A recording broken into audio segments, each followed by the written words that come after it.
Telugu Desam party కార్యకర్తలపై దాడులకు పాల్పడిన కర్నూలు జిల్లా ఆలూరు వైసీపీ ఎమ్మెల్యే విరూపాక్షిని పోలీసులు అరెస్టు చేశారు.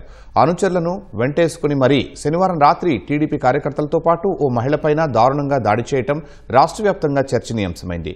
ఈ ఘటనపై స్పందించిన పోలీసులు ఎమ్మెల్యేతో పాటు 15 మంది వైసీపీ కార్యకర్తలను అరెస్టు చేశారు. వారందరినీ చిప్పగిరి నుంచి ఆలూరు కోర్టుకు తరలించారు. కర్నూలు జిల్లా ఆలూరు వైసీపీ ఎమ్మెల్యే విరూపాక్షి శనివారం రాత్రి 2 గ్రామాల్లో తన అనుచరులతో కలిసి వీరంగం సృష్టించారు. చిప్పగిరి మండలం సంగాల నేమకల్లో తన అనుచరులతో కలిసి టీడీపీ కార్యకర్తలపై దౌర్జన్యానికి, వారి ఇళ్లపై దాడులకు తెగబడ్డారు. వైసీపీ టీడీపీ కార్యకర్తల మధ్య ఫోన్ సంభాషణ వివాదానికి ఏకంగా ఎమ్మెల్యేనే రంగంలోకి దిగి బీభత్సం సృష్టించారు. ముందుగా సంఘాలతో టీడీపీ కార్యకర్తలపై దాడులు చేసిన ఎమ్మెల్యే అనుచరులు అనంతరం నేమకల్లు గ్రామానికి వచ్చి అక్కడ దౌర్జన్యానికి దిగారు. గురుమూర్తి, శేఖర్ అనే వారి ఇళ్లపై దాడి చేసి ఇంట్లో సామగ్రిని, టీవీలను ధ్వంసం చేశారు.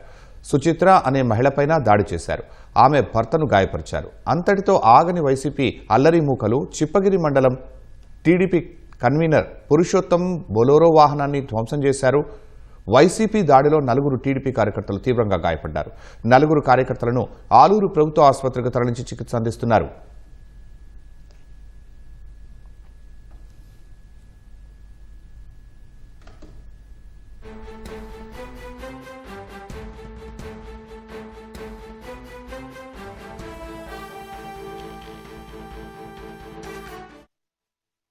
గిరి ఎమ్మెల్యే వచ్చి మా ఇంటికి దౌర్జన్యంగా కొట్టినాడు సార్.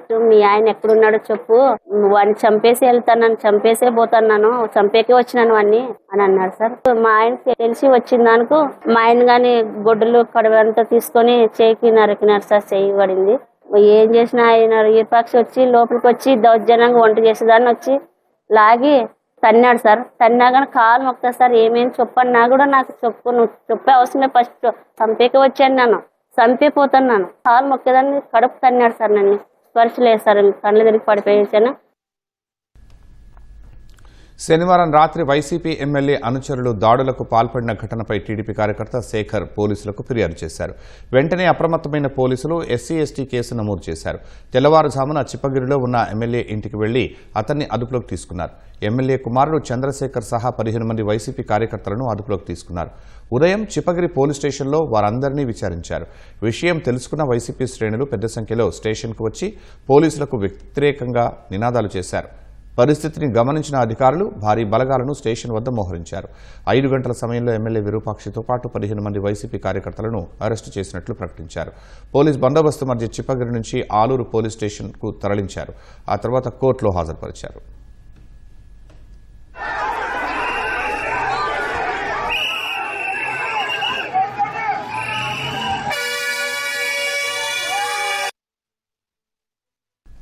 వైసీపీ కార్యకర్తల దాడుల్లో గాయపడిన టీడీపీ కార్యకర్తలను ఆ పార్టీ నేతలు ఆలూరు ప్రభుత్వ ఆసుపత్రిలో పరామర్శించారు. జిల్లా అధ్యక్షురాలు గుడిసె కృష్ణమ్మ, ఆలూరు ఇన్ఛార్జ్ వైకుంఠం జ్యోతి బాధితులకు ధైర్యం చెప్పారు. అండగా ఉంటామని భరోసా ఇచ్చారు. వైసీపీ నేతల దాడులను తీవ్రంగా ఖండించారు.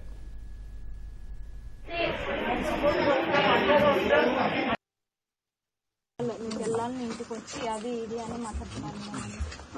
అసలు రీజనే లేదండి. లేడీస్ అంటే రోడ్లో కూడా అట్లా తిరుగుతున్నాను. వాళ్ళని అట్లా తిరిగితే ఊరుకుంటారా? వాళ్ళు అసలు మాటలే కాదు మేడం. అసలు నిజంగా ఇది వైసీపీ రాజకానికి నిలువుతత్వం అని చెప్పి ఈ సందర్భంగా తెలియజేసుకుంటున్నాను. విపక్షి ఎమ్మెల్యే గారు ఏదో ఒకటి మీడియాలోకి రావాలి, దాడులు చేయాలి. చిన్న గొడవని తీసుకొని ఆయన అంతమంది వాళ్ళ వెనక రౌడీ మూకలు తీసుకొని వచ్చి ఒక దళిత మహిళని ఆ విధంగా ఆ అమ్మాయికైతే మొత్తం చింపేశారు. ఆ అమ్మాయి ఈ రోజు ఎంత బాధపడుతుందంటే కన్నీరు మున్నీరు అవుతుంది. విరూపాక్షి గారు మీకు ఒక్కటే నేను తెలియజేసుకుంటున్నాను, ఏంటి మీరు ఏం చేస్తున్నారు అంటే ఒక బీసీ కార్డు పెట్టుకొని ఏది చేసినా చెల్లుతుంది అనుకుంటున్నారా? అంటే అంబేద్కర్ రాజ్యాంగం కాదు, రాజారెడ్డి రాజ్యాంగం రాష్ట్రంలో అమలు పరుద్దాం అనుకుంటున్నారా? ఒక ఎస్సీ మహిళను ఇంత దారుణంగా మీరు వివస్త్రం చేసి చూడడం అనేది ఇది పార్టీలకు అతీతంగా అందరూ ఖండించాలి. గూండా సంస్కృతిని కూడా ఈ రోజు మన ఆలూరు నియోజకవర్గంలో ఆయన చేస్తా ఉన్నాడు. కాబట్టి ఇది ఒక దళిత మహిళకు ఈ రోజు రక్షణ లేకున్నట్లుగా ఈయన ఒక కడుపులో తన్ని ఆమెను గాయపరిచినాడంటే ఈయన వీళ్ళు సైకో ఆనందం కోసం ఇలా చేస్తా ఉన్నారు అని కూడా చెప్తా ఉన్నాం. టీడీపీ కార్యకర్తల ఇళ్లపై వైసీపీ ఎమ్మెల్యే స్వయంగా దాడులకు పాల్పడడంపై తెలుగుదేశం పార్టీ అధిష్టానం తీవ్రంగా స్పందించినట్లు సమాచారం. బాధ్యులను కఠినంగా శిక్షించాలని పోలీసు అధికారులను కోరినట్లు తెలుస్తోంది.